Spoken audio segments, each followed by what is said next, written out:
الحمد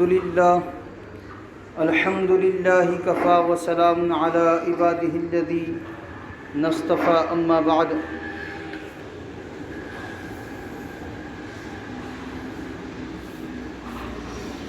حدثنا الحميدي عبد الله بن زبير قال حدثنا سفيان قال حدثنا يحيى بن سعيد الأنصاري قال أخبرني محمد بن إبراهيم التميمي أنه سمع علقمة بن وقاص الليثي يقول سمعت عمر بن الخطاب رضي الله تعالى عنه على المنبر قال سمعت رسول الله صلى الله تعالى عليه وسلم يقول إنما الأعمال بالنيات وإنما لكل امرئ ما نوى فمن كانت هجرته إلى دنيا يصيبها أو إلى امرأة ينكحها فهجرته إلى ما هاجر إليه رواه البخاري أو كما قال عليه الصلاة والسلام اللهم صل على سيدنا محمد وعلى آل سيدنا محمد بارك وسلم اللهم صل على سيدنا محمد وعلى آل سيدنا محمد بارك وسلم اللهم صل على سيدنا محمد وعلى آل سيدنا محمد بارك وسلم۔ معزز سامعین کرام، ملت اسلامیہ کے عزیز نوجوانوں، بزرگان ملت، جتنی بھی چیزیں انسانی جسم سے صادر ہوتی ہیں، رونما ہوتی ہے، واقع ہوتی ہے، یا تو وہ دین بنتی ہے یا دنیا بنتی ہے، یا تو وہ نیکی کا سبب اور ذریعہ بنتی ہے یا گناہ کی وجہ بنتی ہے۔ اس کے کرنے پر یا تو ثواب ملتا ہے یا گناہ ملتا ہے یا کچھ بھی نہیں ملتا، نہ نیکی ملتی ہے نہ گناہ ملتا ہے، بس ایک عمل ہو گیا۔ لیکن ایمان والے کی جو صبح شام ہے، اس کی جو زندگی ہے اور زندگی کے جو اعمال ہیں، اس کا ٹارگٹ، اس کا مطمح نظر، اس کا موٹیو اللہ کی رضا، اللہ کی خوشنودی، اللہ تبارک و تعالیٰ کے لیے کرنا ہے۔ اس کی ایک سوچ، اس کی ایک تھنکنگ کہ میرے ہر عمل سے میرا رب راضی ہو جائے اور میرا یہ عمل، میرا یہ کام، میری یہ چیز عین سنت اور شریعت کے مطابق ہو جائے۔ اسی سلسلے کی رہنمائی میں بخاری شریف جلد نمبر 1 صفحہ نمبر 6 پر حدیث درج ہے۔ حمیدی عبداللہ بن زبیر رحمۃ اللہ علیہ فرماتے ہیں کہ ہم سے سفیان رحمۃ اللہ علیہ نے بیان کیا، وہ فرماتے ہیں کہ ہم سے یحییٰ بن سعید انصاری نے بیان کیا، وہ کہتے ہیں کہ ہمیں محمد بن ابراہیم تمیمی نے خبر دی اس بات کی کہ انہوں نے علقمہ بن وقاص لیثی سے یہ بات کہتے ہوئے سنا۔ وہ کہتے ہیں کہ میں نے سیدنا عمر بن خطاب رضی اللہ تعالیٰ عنہ کو ممبر پر یہ کہتے ہوئے سنا کہ میں نے رسول اللہ صلی اللہ تعالیٰ علیہ وسلم کو یہ ارشاد فرماتے ہوئے سنا، انما الاعمال بالنیات، کہ تمام اعمال کا دار و مدار نیت پر ہے۔ وانما لکل امرئ ما نوى، جو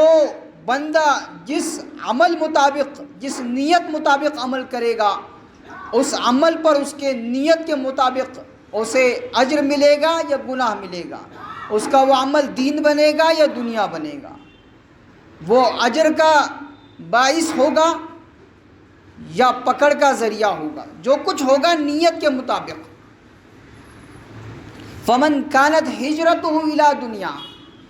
ہجرت جیسا محتم بشان عمل، اسلام کو فروغ دینے کے لیے اٹھایا جانے والا قدم، جسے ہجرت کہا جاتا ہے، وہ بھی اگر دنیا کے لیے ہوگا، اس کا منشا، اس کے پیچھے کا ارادہ دنیا ہوگا، دنیا کمانا، دنیا سنوارنا ہوگا، یصیبھا، وہ دنیا اسے دے دی جائے گی۔ یہ ہجرت جیسا عمل بھی دین نہیں بن پائے گا اگر دنیا مقصد اور منشا ہوگی۔ او الی امرأۃ ینکحھا، کسی عورت سے نکاح کرنا ہجرت کی وجہ ہوگی، یہ ارادہ ہوگا کہ میں اس لیے ہجرت کر رہا ہوں کہ جہاں میں جا رہا ہوں ہجرت کر کے وہاں ایک خاتون ہے جس سے مجھے نکاح کرنا ہے، فہجرتہ الی ما حاج الیہ، تو اس کی ہجرت اسی مقصد، اسی ارادے سے ہوگی جس کے لیے اس نے ہجرت کی ہے۔ تو اس حدیث سے ایک چیز جو ہمیں معلوم ہوئی، ہمیں تعلیم دی گئی کہ ہر چیز کے پیچھے جو ہماری نیت کار فرما ہے، وہ نیت اللہ کی رضا ہونی چاہیے، اللہ کی خوشنودی ہونی چاہیے، دین کا فروغ ہونی چاہیے، شریعت اور سنت کی تعلیم زندگی میں آ جائے، یہ ہونا چاہیے۔ اکابر امت ہماری رہنمائی کر رہے ہیں کہ دین تو دین، دنیا کو بھی ہم دین کیسے بنا سکتے ہیں، ہماری روزمرہ کی زندگی ہے، اس کے اندر کیے جانے والے کام ہیں، وہ بھی دین بن سکتے ہیں اگر صحیح نیت کے ساتھ کیا جائے، شریعت اور سنت کی تعلیم کو ذہن میں رکھتے ہوئے کیا جائے۔ حضرت ڈاکٹر عبدالحی صاحب قدس سرہ فرمایا کرتے تھے کہ دین اور دنیا میں صرف زاویہ نگاہ بدلنے کا فرق ہے، اگر زاویہ نگاہ بدل جائے تو وہی دنیا تمہارے حق میں دین بن جائے۔ اس کا طریقہ یہ ہے کہ تم دنیا کے اندر جو کچھ بھی کام کر رہے ہو، سونا، جاگنا، اٹھنا، بیٹھنا، کھانا، پینا، یہ سب کرتے رہو،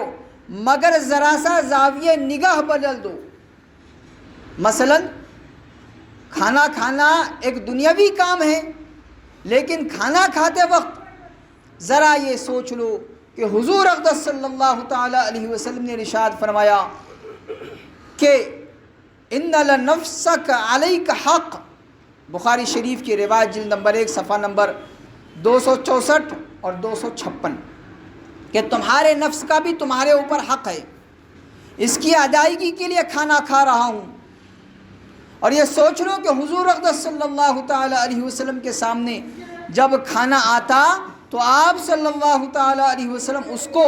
اللہ تعالیٰ کی نعمت سمجھ کر اس پر شکر ادا کرتے ہوئے کھانا تناول فرمایا کرتے تھے۔ میں بھی آپ کی اسی سنت کی اتباع میں کھانا کھا رہا ہوں، ثواب یہی دنیا کا کام دین بن جائے گا۔ کیا ہو گیا؟ کھانا کھا رہے، پیٹ بھر رہے ہیں، لیکن ذرا سا زاویہ نگاہ بدل گیا۔ کیا آپ نے یہ سوچ کر کھانا تناول کیا، کھانا کھایا کہ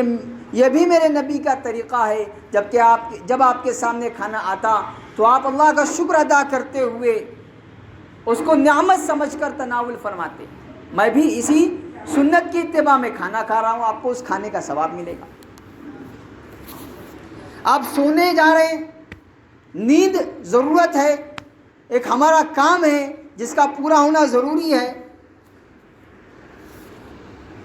اس نیت کے ساتھ سو رہا ہوں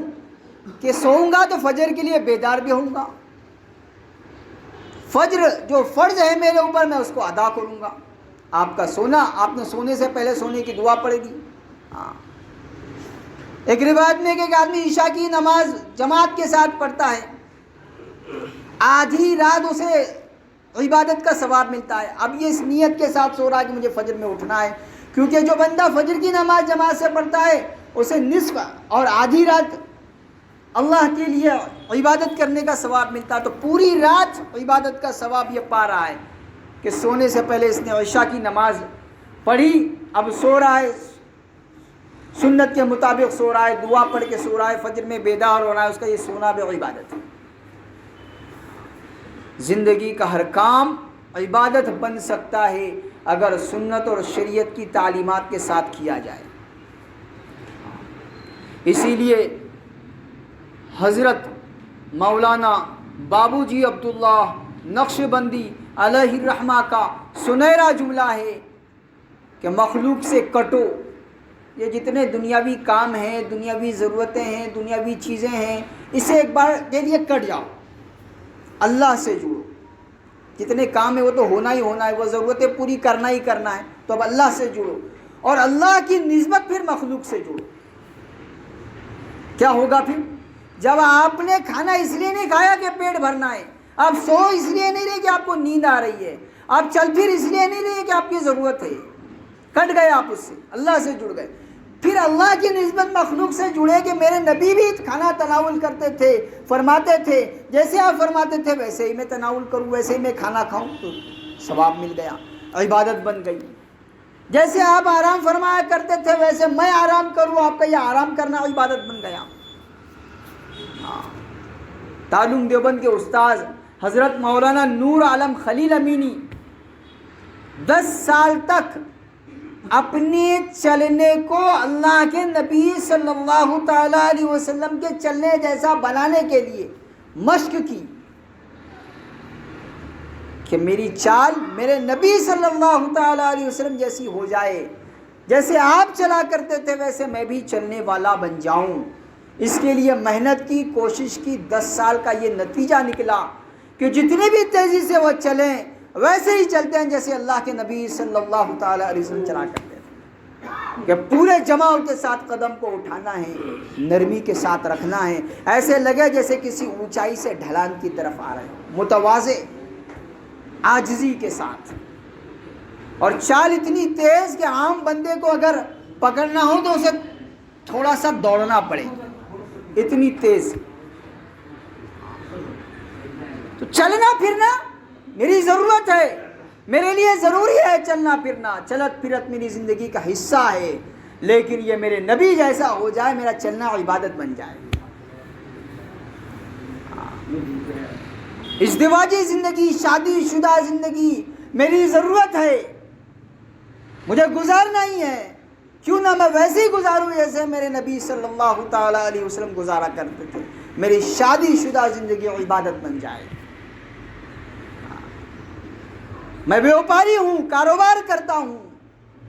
مجھے نبی نے کاروبار بھی سکھایا، میں ویسے کاروبار کروں جیسے میرے نبی کیا کرتے تھے، میری تجارت، میرا بیوپار، میرا کاروبار عبادت بن جائے۔ غرض کے زندگی کے ہر شعبے میں، زندگی کے ہر حصے میں، زندگی کے ہر عمل میں، ہر نقل و حرکت میں شریعت آ سکتی ہے، سنت آ سکتی ہے، تعلیمات نبوی آ سکتی ہے، اور وہ عبادت بنائی جا سکتی ہے۔ لیکن اس کا سکے کا دوسرا پہلو جو تھوڑا سا تلخ ہے، کڑوا ہے، کہ آج دنیا کی بات دور رہی، ہم نے دین کو بھی دنیا بنا دیا۔ کہ ایک آدمی عبادت کر رہا ہے، نماز پڑھ رہا ہے، لیکن اگر یہ سوچ آ گئی کہ لوگ مجھے نمازی کہیں، مجھے حاجی کہیں، مجھے لوگ حاجی صاحب کہہ کر پکاریں، میرا وہ حج جو فریضہ تھا، میرے اوپر فرض تھا،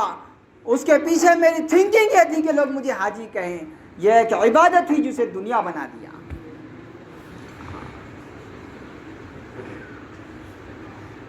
دینداری کا چولا پہننا اصل نہیں ہے، دینداری کو زندگی میں لانا اصل ہے۔ اسی لیے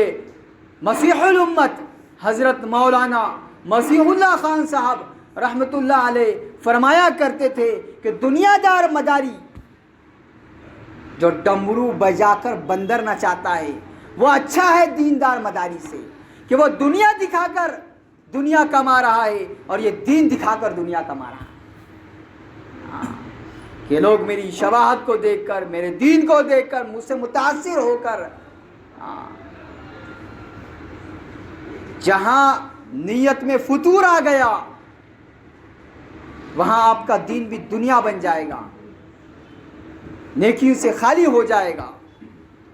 اس لیے بہت زیادہ سنبھلنے کی ضرورت ہے اور اپنے آپ کو سنبھالنے کی ضرورت ہے، ورنہ وہ دور بھی اس دنیا نے دیکھا ہے کہ آج جو دیکھنے میں نہیں ملتا، ڈھونڈنے سے نہیں ملتا، وہ دور اس دنیا نے دیکھا ہے۔ آپ کو 2 اور 2 کی طرح 4 واضح فرق نظر آ جائے گا۔ ایک واقعہ آپ کو سناؤں جس سے آپ کو معلوم پڑے گا کہ کیا تھے وہ لوگ اور کیا ہیں ہم لوگ۔ یمن میں گورنر بن کر ایک صاحب داخل ہوئے، لوگ استقبال کے لیے شہر سے باہر آئے، لوگوں سے انہوں نے صرف اتنا خطاب کیا کہ لوگوں، یہ میری سواری ہے، اس کے اوپر میرا مصحف یعنی قرآن شریف رکھا ہوا ہے اور میری ایک عدد تلوار ہے۔ گورنر مطلب ہمارے یہاں پر بھی گورنر ہوتے ہیں اور ہمارا گورنر تھوڑا الگ ہوتا ہے، ایسے سمجھیے آج کے زمانے کا مکھیہ منتری کہ وہ پورا شہر ان کی نگرانی میں ہے۔ وہ بنائے گئے، انہوں نے چھوٹا سا خطاب کیا جس میں کہا کہ لوگوں یہ میرا اونٹ ہے، اس کے اوپر میرا ایک مصحف رکھا ہوا ہے اور ایک تلوار ہے، جب میں واپس یہاں سے جانے لگوں اس کے علاوہ اگر کوئی چیز تمہیں مل جائے تو مجھے چور سمجھنا۔ ایک گورنر کہہ رہے ہیں 20 سال کے بعد، ایک دن 2 دن 1 مہینہ 2 مہینہ نہیں، 20 سال کے بعد روتی اور بھیگی ہوئی آنکھوں سے اس گورنر کو یمن کے لوگ باہر رخصت کرنے کے لیے آ رہے ہیں، اور وہی منظر ہے کہ ایک اونٹ ہے، اس پر ایک مصحف رکھا ہوا ہے اور ایک تلوار ہے۔ یہ کل اثاثہ ہے، کل پراپرٹی ہے، جمع پونجی ہے۔ آپ جانتے ہیں وہ کون ہیں؟ یہ عروہ بن محمد رحمۃ اللہ علیہ ہیں، اور یہ سنہرا دور سیدنا عمر بن عبدالعزیز رحمۃ اللہ علیہ کا دور ہے۔ 20 سال کی گورنری میں کیا لے کے آئے اور کیا لے کر جا رہے ہیں؟ جو لے کر آئے ایک مصحف، ایک تلوار، ایک اونٹ، اور جب 20 سال کے بعد جا رہے تو وہی سامان۔ آج ہمارے یہاں کا منتری، کوئی بھی منتری، جب وہ منتری بنتا ہوتا ہے تو اس کی ملکیت، اور جب اس کا وہ وقت مکمل ہوتا ہے دوبارہ بنتا ہے، ٹھیک نہیں بھی بنتا ہے تو پھر اس کی ملکیت، زمین آسمان کا فرق ملے گا۔ یہ لوگ تھے جنہوں نے دنیا کے لیے، وجاہت کے لیے، شان و شوکت کے لیے کبھی بھی کسی بھی ذمہ داری کو نہیں سنبھالا، خدمت کے لیے سارے کام کیے کہ میں گورنر بنا ہوں، میں یمن کا امیر بنایا گیا ہوں، امین بنایا گیا ہوں، امانت دار بنایا گیا ہوں، یہاں کے لوگوں کی ضرورتوں کو سمجھنے، اسے پورا کرنے کا ذمہ دار بنایا گیا ہوں۔ میں مالک نہیں بنایا گیا، میں امانت دار بنایا گیا ہوں۔ یہاں کی کوئی چیز میری ملکیت، میری پراپرٹی نہیں ہے۔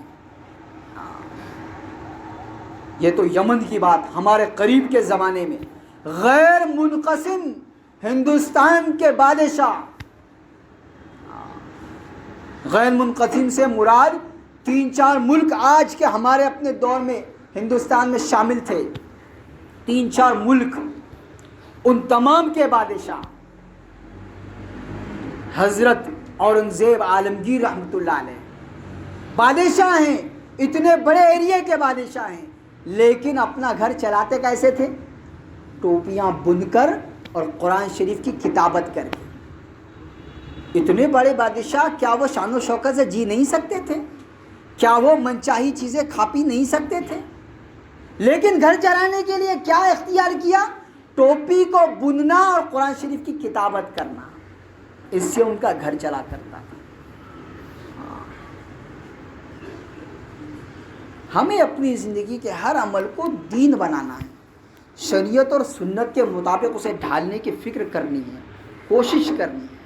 اللہ کرے کہ یہ فکریں ہماری زندگی میں آ جائے، اخلاص بھری زندگی ہم جینے والے بن جائیں، اپنی نیتوں میں اخلاص پیدا کرنے والے بن جائیں اور اخلاص نیت کے پیکر بن جائیں۔ وآخر دعوانا الحمد للہ رب العالمین، والصلاة والسلام علی سید الانبیاء والمرسلین صلی اللہ تعالی علیہ